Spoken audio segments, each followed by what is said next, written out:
नमस्कार साथियों, फिर से हाजिर हूँ आपके सामने एक नई वीडियो के साथ। एचटीवी टेली क्लास में आपका हार्दिक स्वागत करता हूँ सभी बच्चों का सबसे पहले। और आपको एक वैदिक गणित प्रश्नावली कराई थी, इसके बाद में एक नया वीडियो लेके आए हैं जिस प्रश्नावली का नाम है केंद्रीय प्रवृत्ति की माप। ये जो प्रश्नावली है 6 नंबर की है और बहुत ही आसान है, बहुत ही सिंपल है। कमजोर से कमजोर बच्चा ये आराम से कर सकता है और आराम से आपको सिंपल तरीके से प्रश्नावली को समझाऊंगा और उम्मीद करता हूँ आपको अच्छी तरह से समझ में आएगी। तो चलिए स्टार्ट करते हैं आज की जो क्लास। वो आज की प्रश्नावली की जो रहेगी वो रहेगी केंद्रीय प्रवृत्ति की माप। इस प्रश्नावली से जो प्रश्न आता है वो 6 नंबर का क्वेश्चन आता है। कितने नंबर का आता है? 6 नंबर का, 6 अंक का एक क्वेश्चन आता है इसमें। और इसमें 3 प्रकार के प्रश्न पूछे जाते हैं और तीनों में से या तो एक अकेला ही पूछा जा सकता है या फिर इन तीनों में से 2 को पूछा जा सकता है। सबसे पहले बात करते हैं समांतर माध्य की, फिर इसके बाद में बात करेंगे माध्यिका की, फिर लास्ट में क्वेश्चन बनता है इसका बहुलक का। किसका बनता है? बहुलक का। तो सबसे पहले बात करता हूं मैं समांतर माध्य की। सबसे पहले बात करता हूँ समांतर माध्य। समांतर माध्य कैसे निकाला जाता है? आपको इस तरह से क्वेश्चन देगा और आपसे पूछ लिया जाएगा कि निम्नलिखित बटन का समांतर माध्य ज्ञात करो। निम्नलिखित बटन का समांतर माध्य ज्ञात करो। तो एक तरफ आपको x का मान मिलेगा और दूसरी तरफ क्या मिलेगा? आपको f का मान मिलेगा। f का मतलब फ्रीक्वेंसी हो जाएगी, यहाँ पे चर का मान होता है, यहाँ पे कुछ भी मिल सकता है। आपको किताबों की संख्या मिल सकती है या फिर मजदूरों के आय के बारे में पूछा जा सकता है या फिर किसी वस्तु के बारे में, संख्याओं के बारे में बताया जा सकता है और उसके आगे आपको क्या मिलेगी? उसकी फ्रीक्वेंसी मिलेगी, बारंबारता का मान मिलेगा। आपको सबसे पहले बताता हूँ समांतर माध्य निकालना। समांतर माध्य की निकालने की विधि तो 3 है। सबसे पहले आसान और छोटी विधि जिसका नाम है सीधी विधि। कौन सी विधि? सीधी विधि बोल दो, इंग्लिश में बोलते हैं इसको डायरेक्ट मेथड। इसका सूत्र होता है x बार बराबर में sigma F I x I upon में सिग्मा एफ आई। जिस बच्चे को सूत्र याद है वो आराम से कर पाएगा। सबसे पहले सूत्र लिख लीजिएगा, उसके बाद सूत्र में ये देखो कि आपको किस किस चीज की आवश्यकता पड़ेगी। यहाँ पे 2 चीज है। एक तो देखो अपोन में है सिग्मा एफ आई। सिग्मा का मतलब होता है योगफल, यानी बारंबारता का योगफल कर दो। यहाँ पे है एफ एक्स। एफ एक्स का मतलब ये दोनों गुणा में, सबसे पहले इसका क्या किया जाएगा? गुणा किया जाएगा, उसके बाद में इसका योगफल किया जाएगा। ये रहा आपके पास एक्स का मान और ये रहा आपके पास f का मान। इन दोनों को क्या कर दो? गुणा कर दो, f x। और जैसे इसको गुणा करो देखो क्या आएगा? 5 को 2 से गुणा किया 10, 4 को 3 से गुणा किया 12, 4 को 2 से गुणा किया 8, 9 को 2 से गुणा किया 18, 10 को 4 से किया 40 और 6 को 3 से गुणा किया 18 और 8 को 4 से गुणा किया 32। आपको किसका योगफल चाहिए? सबसे पहले एफ आई एक्स आई का। तो ये रहा एफ आई एक्स आई और इनका क्या कर दो? सबसे पहले योगफल कर दो। तो फिर आपको योगफल किसका चाहिए? एफ का। एफ का भी योगफल कर दो। 4 और 2 6 हो गए, 6 तो 8 तो 10, 14 6 20, 20 और 4 24। ये योगफल आ गया एफ आई का। किसका आ गया? एफ आई का। इसके बाद भी आपको योगफल किसका करना है? एफ एक्स का। 10 और 12 कितने हो गए? 22, 22 60 कितने हो गए? 30, 30 और 18 कितने हो गए? 48 और 48 और 40 कितने हो गए?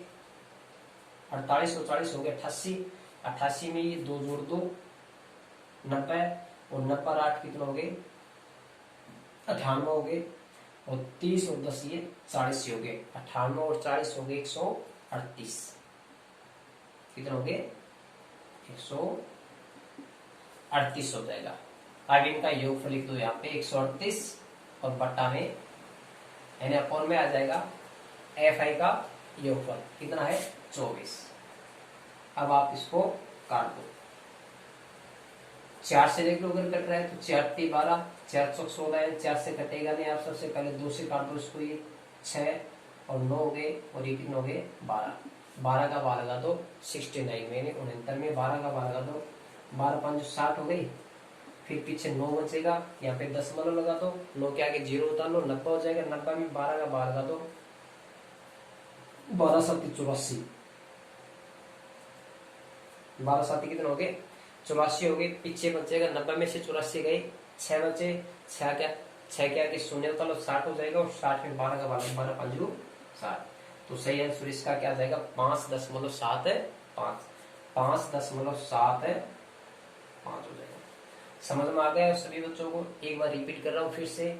आपको x और f का मान देगा, x और f का मान देगा, आपको क्या करना है, इन दोनों को क्या करना है, गुणा करना है। क्या करना है, ये सिंपल सा क्वेश्चन है। इसके बाद में आपको वर्ग अंतराल वाला भी बताऊंगा, उसमें आपको x का मान निकालना होता है, जबकि इसमें x का मान दिया होता है। इन दोनों को गुणा करोगे 10 हो गए, 4 को 3 से गुणा करोगे 12, और 4 को 2 से गुणा करोगे 8। इनको मल्टीप्लाई करो तो ये आ गए सभी के सभी। फिर इसका क्या करना, आपको जोड़ करना। जोड़ करो, देखो देखो 2 और 8 कितने हो गए, 2 8 10 और 10 8 18, 18 और 8 26 और 2 28। असल 2 लगेगा, 1 2 3 3 और 4 7 हो गए, 7 और 1 8, 8 3 11, 11 और 2 कितने हो गए 13। तो इसका योगफल कितना आ गया, एफ आई एक्स आई का 138, और 138 में आपको किसका भाग लगाना, 24 का भाग है लगाना। और जैसे आप इस 138 में 24 का भाग लगाओगे तो इसका आंसर क्या आएगा 5.75। ये है आपका समांतर माध्यम। क्या इसका समांतर माध्यम। अगर इसी क्वेश्चन का अगर आप क्या निकालना चाहो, माध्यिका निकालना चाहो, माध्यिका को माध्यिक भी बोलते हैं। क्या बोलते हैं, माध्यिका को क्या बोलते हैं, माध्यिक भी बोला जाता है। माध्यिक में आपको CF का मान निकालना होता है। किसका मान निकालना होता है, CF का मान निकालना होता है। इसमें FI XI का मान मिटा देता हूं और इसी क्वेश्चन को यहाँ पे बताता हूं। इसमें अपोन में या नीचे की तरफ किसी प्रकार का योगफल नहीं आता। इसमें CF का मान निकालते हैं सबसे पहले, और CF का मान, अभी F का मान योगफल आया था, F का योगफल जो आया था वो आया था कितना 24 आया था, और CF का लास्ट वाला मान भी कितना आएगा 24। CF का मान निकालेंगे तो सबसे पहले हम क्या करें, F वाला स्टार्टिंग वाला जो अंक है वो यहाँ पे रख देंगे, यानी ये संख्या यहाँ पे उतार देंगे। फिर इसका तिरछा जोड़ करेंगे, यानी तिरछी रेखा में इसका क्रॉस जोड़ करेंगे। 4 में 2 जोड़ दो 6 हो गए, 6 में 2 जोड़ दो 8 हो गए, 8 में 2 जोड़ दो 10, 10 और 4 कितने हो गए 14, 14 और 6 कितने हो गए 20, और 20 और 4 कितने हो गए 24। ये हो गया CF का मान। अब इसके बाद में क्या करते हैं, n/2 का मान निकालते हैं। किसका मान निकालते हैं, n/2 का।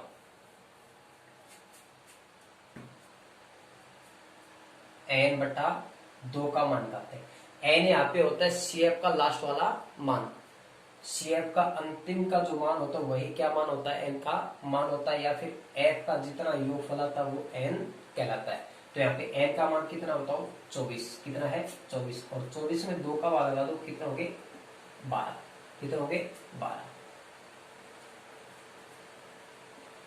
अब आपको क्या करना है, 12 के संगत, 12 के संगत, या फिर एक दो 12 के बाद आने वाली समचयी बारंबारता, 12 के बाद आने वाले समचयी बारंबारता के संगत चर का मान। ध्यान से देखिएगा, सबसे पहले n/2 का मान निकालते हैं। n/2 का मान 12 आ गए। 12 के बाद आने वाले संचयी बारंबारता, तो 12 के बाद में CF का मान देख लो। संचयी बारंबारता का मतलब है कि CF का मान। तो यहाँ पे 12 के बाद में कौन आएगा 14 आ गए। कितना आ गया 14। अब 14 के सामने देखो, इधर आप चलोगे तो यहाँ पे तो मान किसका आ गया F का, और आपको मान लेना संगत चर। संगत चर का मतलब आपको X का मान लेना है। किसका मान लेना है, तो 12 के बाद में 14 आ रहा है, और 14 के सामने इधर X का मान कितना है 10, और यही इसका क्या होगा माध्यक होगा। क्या होगा माध्यक। तो आपको क्या करना है, F के बाद में X और F का आपको मान मिलेगा, और F से आपको किसका मान निकालना है, CF का मान निकालना है। CF का मान निकालने के बाद में इसका अंतिम वाला जो मान है वो n का मान कहलाएगा, और n में आपको 2 का भाग लगाना है। 2 का भाग लगाने के बाद जो मान आपको प्राप्त होता है उसके बाद में आने वाले CF का मान ढूंढना है। तो 12 के बाद में कितना आ गया, 14 आ गए, और 14 के सामने आपको x का मान देखना है। तो 14 के सामने देखो इधर x का मान कितना है, 10, और यही इसका क्या होगा, माध्यक होगा। यही इसका क्या होगा, माध्यक। अगर इसी क्वेश्चन का अगर आप क्या निकालना चाहते हो, बहुलक निकालना चाहते हो, क्या निकालना चाहते हो, बहुलक।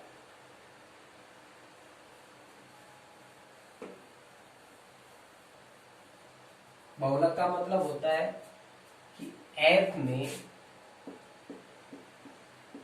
सबसे बड़ा मान, सीधा सा सिंपल वर्स, f में सबसे बड़ा मान, f में सबसे बड़ा मान ही क्या कहलाता है, इसका बहुलक है कहलाता है। तो f में सबसे बड़ा मान, तो f में सबसे बड़ा मान देख लो कितना है, 6। कितना है अभी, 6।